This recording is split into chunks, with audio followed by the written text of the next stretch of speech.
autour de midi. Avec Hela Feki aujourd'hui. Bonjour, bienvenue au Studio 1. Bonjour Hatem Bouriane, merci beaucoup. Donc vous êtes en Tunisie pour quelques jours et votre nouveau roman, Une reine sans royaume, aux éditions Lattès, sort officiellement le 20 août. Tout à fait, dans quelques jours. Et c'est un roman qui allie deux aspects de votre personnalité, de votre parcours, la Tunisie et Madagascar. Alors oui, puisque je suis franco-tunisienne, donc j'ai grandi à Tunis jusqu'à l'âge de 18 ans. Je reviens souvent, donc ça c'est ma partie tunisienne dans le roman.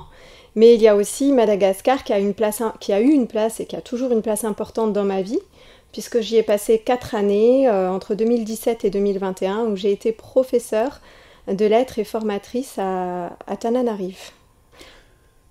Donc c'est un pays qui m'a beaucoup habité, beaucoup marqué, et ça fait 4 ans que je suis de retour en France, et c'est un pays qui a toujours une place très importante dans mes pensées et dans la façon dont il a structuré mon existence. Et dans ce roman, c'est une reine, la dernière reine de Madagascar, Ranavalona III, qui est l'héroïne. Tout à fait. Alors, c'est une reine qui déjà me fascinait quand j'étais à Madagascar, puisque je vivais à Tananarive. On dit que c'est la ville aux différentes collines. Il y a 12 collines. On est sur les hauts plateaux, on est en altitude à Tananarive. Et je vivais sur l'une des 12 collines. Et en face de moi, sur l'autre colline, il y avait le palais de la reine, qui déjà est un palais qui me fascinait à l'époque. Et à Madagascar, il y a 2 reines qui sont très connues. La première reine, Ranavalona Ier, donc, et Ranavalona III. La première parce qu'elle était sanguinaire, on l'appelait la Caligula femelle. J'en parle d'ailleurs dans mon roman, et elle a repoussé les colons et les missionnaires français et anglais. Et la troisième reine, elle est très connue puisqu'elle a été exilée à Alger en 1897. Et elle en a profité pour un crochet à Tunis. Exactement. Donc, je ne le savais pas. Donc, je savais qu'elle avait été exilée à Alger. Quand je vivais à Madagascar, c'est une question qui m'habitait beaucoup. J'en parle à la fin de mon roman. Parce que je me disais que ça devait être quand même une expérience assez difficile d'être loin de son pays en sachant que voilà, cette reine n'est jamais revenue à Madagascar. Et pendant son exil, comme c'était une femme très célèbre et qu'elle pouvait voyager sur les terres, en France et sur les terres occupées par la France, j'ai donc appris qu'elle avait fait un séjour à Tunis suite à un échange qu'on a eu ensemble. Donc c'est vrai que ça a été le déclencheur de l'écriture. D'ailleurs, je vous en remercie parce que j'ai été vraiment frappée par cet article que vous m'avez communiqué. Donc, du séjour de Ranavalona III à Tunis en 1907. Elle est venue quelques jours, je crois, quelques semaines. Dans l'article, on retrouve, il y a cette photo de reine avec ses proches, donc sa tante, sa sœur. Et Miss Clara Herbert, qui était sa gouvernante irlandaise, qui l'a suivie dans son exil, qui vivait à Madagascar et qui l'a suivie tout au long de son exil. Donc on la voit sur cette photo à l'hippodrome de Tunis. Et à partir de là, je me souviens, on s'était rencontrés pour une visite culturelle de la Médina, on avait discuté, et à ce moment-là, vous m'avez dit qu'il y avait cette reine qui avait séjourné à Tunis. Ça, pour moi, ça a été une découverte, une surprise extraordinaire, et c'est à partir de là que je me suis complètement emparée de ce sujet en faisant des recherches pour pouvoir trouver des traces de son séjour à Tunis. C'était le meilleur moyen pour moi justement d'allier la Tunisie, Madagascar et la France aussi, puisque c'est aussi une part de mon identité. Et dès l'exergue de ce roman qui s'intitule Une reine sans royaume, nous recevons pour vous Hela Feki qui en est l'autrice. Dès l'exergue, nous nous trouvons face à 2 textes, l'un de Proust et l'autre de Jacques Rabemaniara. Oui, tout à fait. Alors dans le texte de Proust, on retrouve justement cette notoriété qu'elle avait. Il l'a décrit, je vais vous lire le petit passage parce que ça vaut le coup.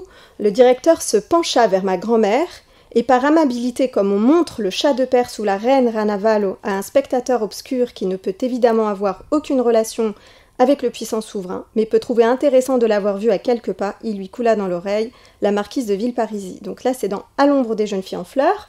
Marcel Proust en a déjà fait une sorte de d'apparition un peu inaccessible, déjà pour l'époque. Il la compare au chat de Perse. C'était aussi, ici on a clairement aussi une trace de l'exotisme qu'elle pouvait, de l'attrait exotique qu'elle pouvait en fait exercer sur la population française. Donc c'est un extrait qui m'a beaucoup marqué quand je l'ai découvert. Et puis, le texte de Jacques Rabé-Mananjar, qui s'appelle Ode à Ranavalona III, c'est un texte qu'il a écrit au moment où il y a eu un rapatriement en fait de la dépouille de Ranavalona III à Madagascar. Et c'est un écrivain de la négritude, et que j'aime beaucoup, et il écrit « Toi qui bus dans l'exil la coupe d'amertume, tandis que le chagrin débordait de ton cœur, ô reine, pensais-tu qu'une gloire posthume devrait de ton destin apaiser la rigueur ?» Donc 2 très beaux textes. On a la partie malgache et le regard finalement étranger sur cette reine si connue à l'époque, si célèbre à l'époque. Voilà, et le texte commence dans la foulée avec une date, Alger 1917. Exactement. Et c'est la reine qui s'exprime. Et c'est la reine qui s'exprime. Alors bien sûr, c'est une fiction, c'est un roman, donc j'ai imaginé les mots de la reine à l'orée de sa mort. Elle meurt à Alger en 1917 d'une embolie pulmonaire. Elle a passé en fait de toute sa vie, de 1800, enfin tout le reste de sa vie à Alger, de 1899 à 1917 à Alger, puisqu'entre 1897 et 1899, donc 1897 c'est la date de son exil, elle a d'abord été exilée à La Réunion. Et dans ce journal fictif, elle raconte, elle fait le point sur sa vie, et elle raconte en fait son exil, mais elle part d'abord du moment qui l'a le plus marqué durant son existence, c'est son séjour à Tunis en 1907, puisque c'est ce séjour qui va lui redonner du souffle, en fait, puisqu'elle y rencontre des souveraines lumineuses de l'Orient. Des souveraines, du souffle, des rencontres, effectivement, et ça va faire la chair de ce roman, de cette histoire, qui va se terminer par une postface où vous écrivez une lettre à la reine. Oui, tout à fait. Donc, dans cette postface, j'écris à la reine pour lui rendre compte d'abord, dans un premier temps, de mon admiration, mais aussi de la difficulté que j'ai écrit pendant tout un temps de ce texte, puisque j'ai été tiraillée à un moment donné entre l'histoire avec un grand H et la multitude, la masse en fait de documents que j'avais réussi à accumuler sur elle, mais aussi sur cette période en fait en Tunisie et à Madagascar, en France, entre 1900 et 1917 en fait, puis même antérieurement, puisque j'ai aussi lu tout ce qui touchait son règne à Madagascar. Et l'envie d'en faire une fiction, d'en faire un personnage de roman. Donc j'avais écrit cette lettre avant le roman, avant d'écrire ce roman, 1 an avant, à un moment où je cherchais un moyen d'entrer en écriture.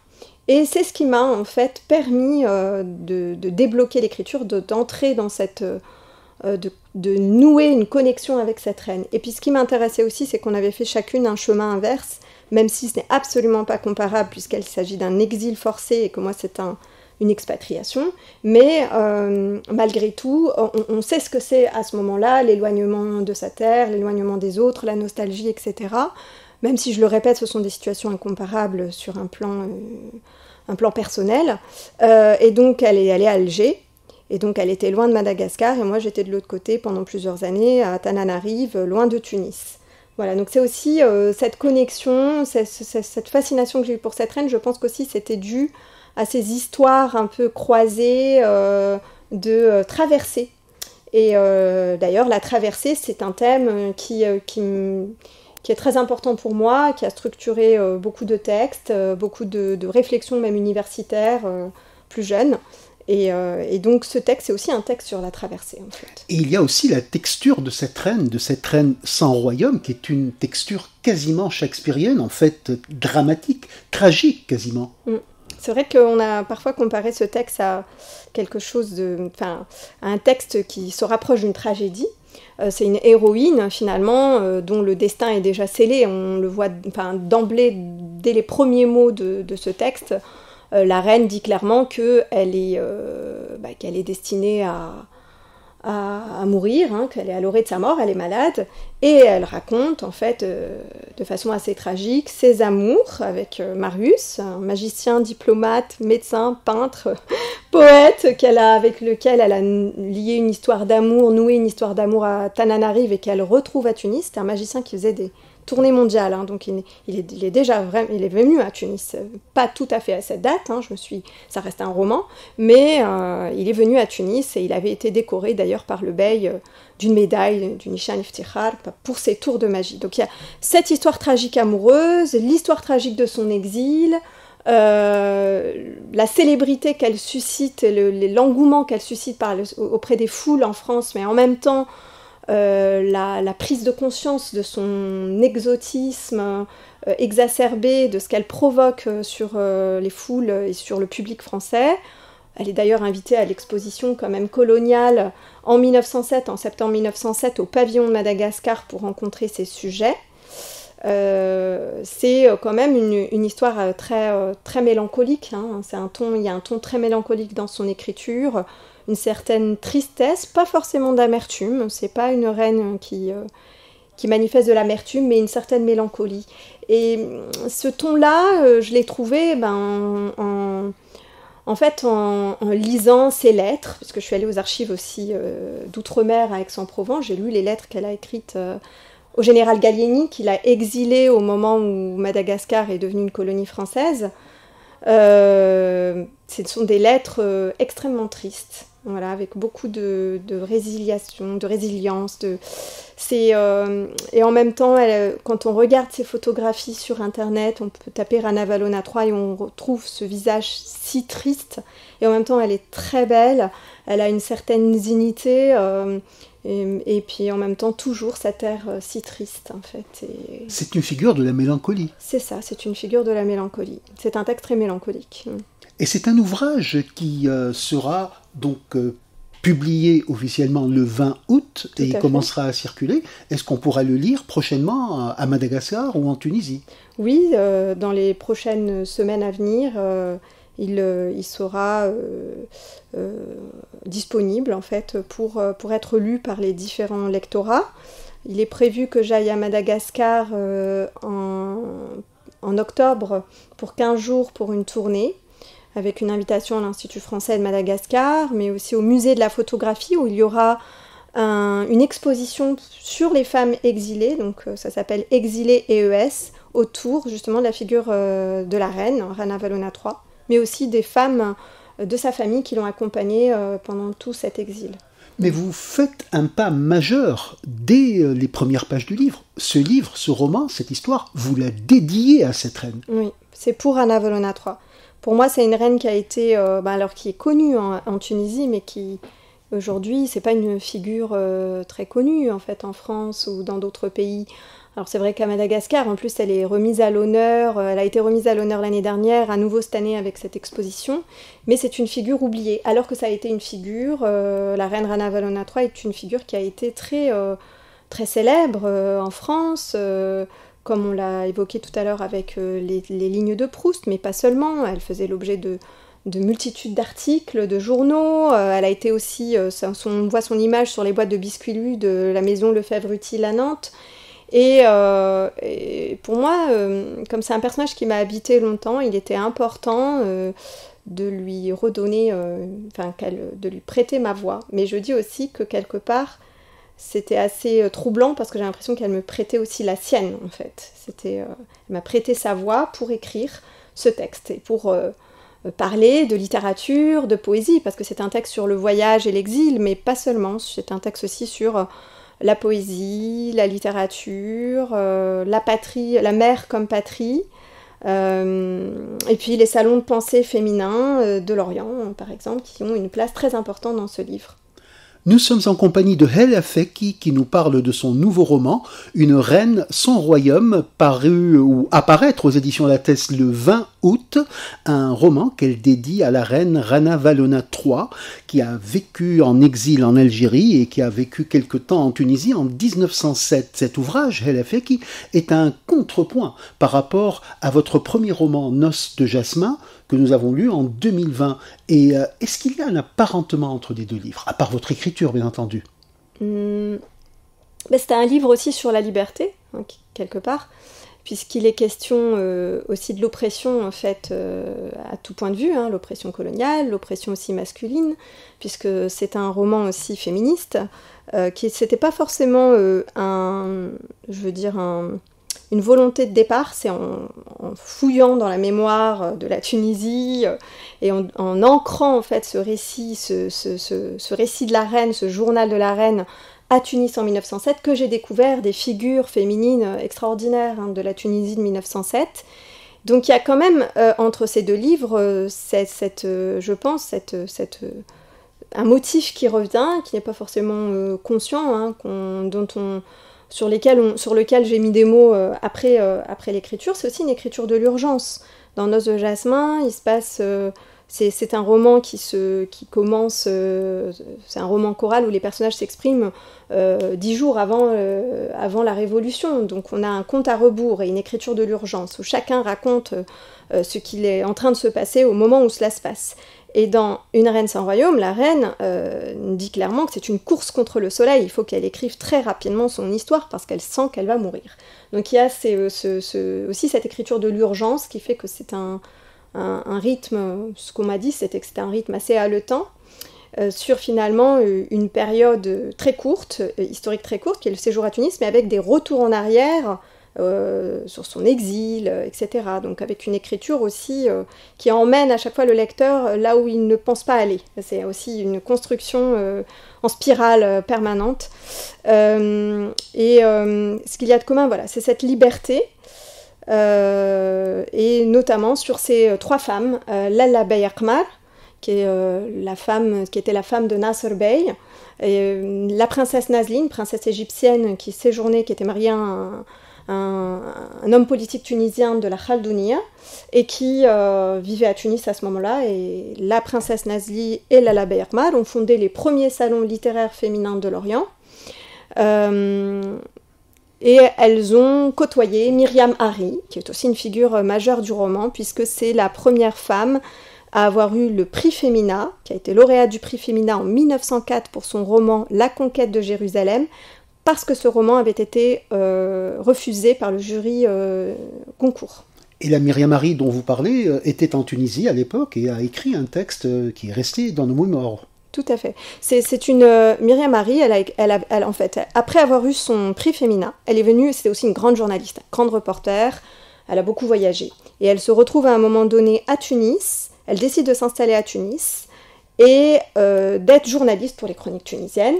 Et elle va, donc plus précisément pour un journal, c'est Impression tunisienne, et elle va couvrir notamment un événement majeur qui est les émeutes de Tala et Kasserine en 1906, où des paysans de Tala et Kasserine ont massacré des colons, mais parce qu'ils étaient ils étaient exposés à une très grande famine, des impôts extrêmement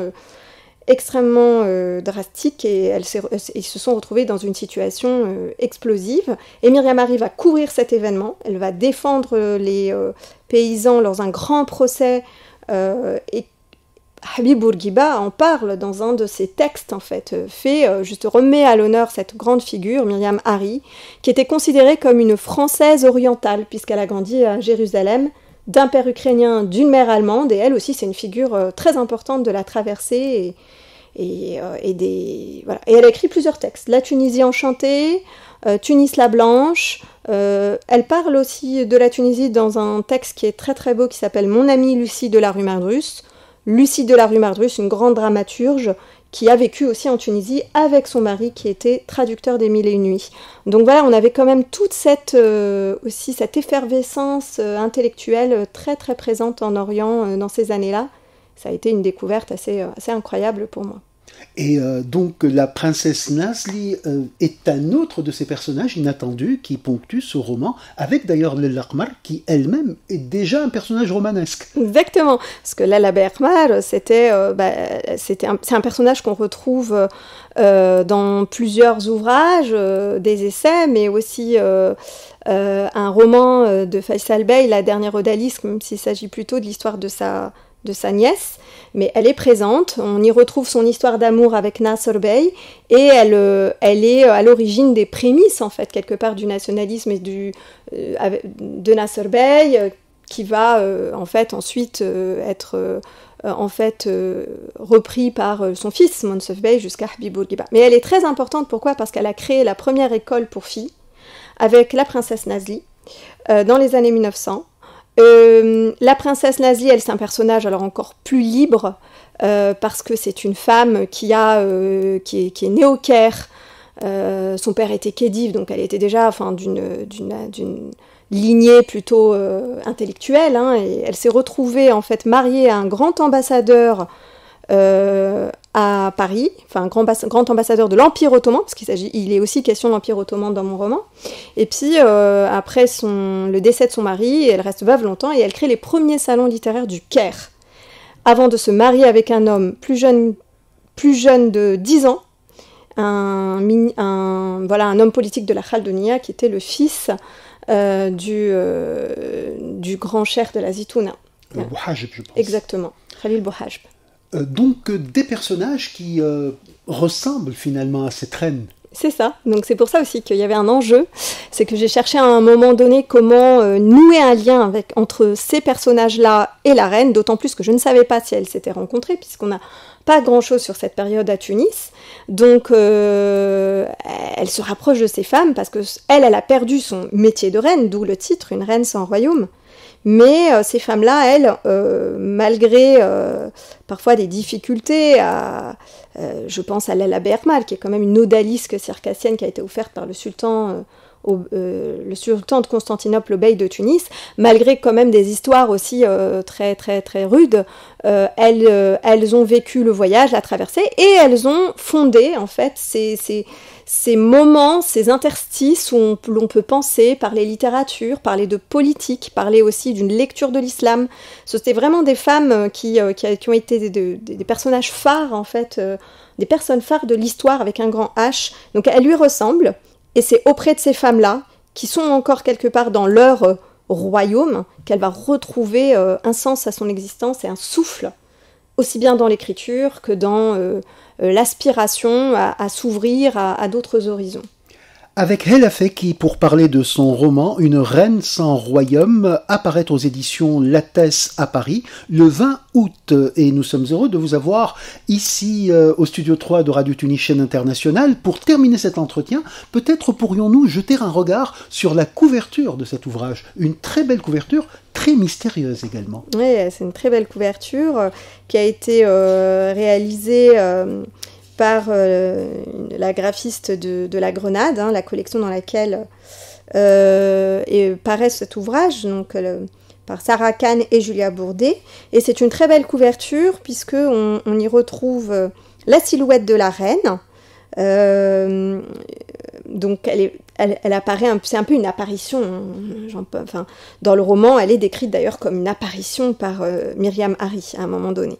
On retrouve des éléments de l'Orient, je dirais de l'Orient parce qu'on a une petite médaille qui rappelle l'Empire ottoman, on retrouve le drapeau tunisien, on retrouve Tunis qui est écrit à un endroit, les arabesques, la porte, ouais, tout à fait. Et en même temps, on a Madagascar avec le ravenal, qu'on appelle l'arbre voyageur, et puis le zébu, qui est une représentation très importante aussi de Madagascar. Donc voilà, avec des couleurs qui rappellent à la fois la terre rouge de Madagascar, le vert des arbres du ravenal, et puis cette couleur un peu nuit, un peu mauve, un peu nuit de l'Orient. Voilà, donc le livre sort dans quelques jours et j'espère que nous aurons l'occasion de retrouver de nouveau ici à Tunis Hella Feki. Et ma dernière question est la suivante, est-ce que vous êtes heureuse d'avoir marié justement dans un même texte la Tunisie et Madagascar. Ah oui, j'en suis très heureuse puisque c'était vraiment pour moi, on va dire, l'écriture pour moi c'est quelque chose qui est de l'ordre de l'inattendu. Et en rentrant de Madagascar, j'ai hésité à écrire un texte sur le Madagascar contemporain. Et j'ai tourné un peu autour de ce sujet jusqu'à ce qu'on aille visiter la Médina avec des professeurs de Madagascar, je me souviens bien, et on a commencé à parler des professeurs de Madagascar installés à Tunis, que je connaissais d'avant, et on a commencé à parler justement de ce sujet. Et je me suis dit, mais quelle opportunité merveilleuse de pouvoir lier un pays dans lequel j'ai vécu 4 ans, qui m'a profondément marqué, qui a transformé mon existence, puisque c'est là-bas que j'ai écrit Noces de jasmin, et en même temps de pouvoir retourner en Tunisie. C'est-à-dire que cette reine, quelque part, c'est ce que je dis à la fin, elle me ramène à Tunis. C'est-à-dire je rentre de Madagascar, je reviens en fait dans mes terres natales, la France et la Tunisie, et en me disant j'ai quitté Madagascar, et en même temps c'est cette reine qui quelque part me prend la main et m'emmène en Tunisie, dans cette mémoire des années 1900-1910, j'ai trouvé ça fabuleux comme voyage en fait, temporel, et historique et spatial.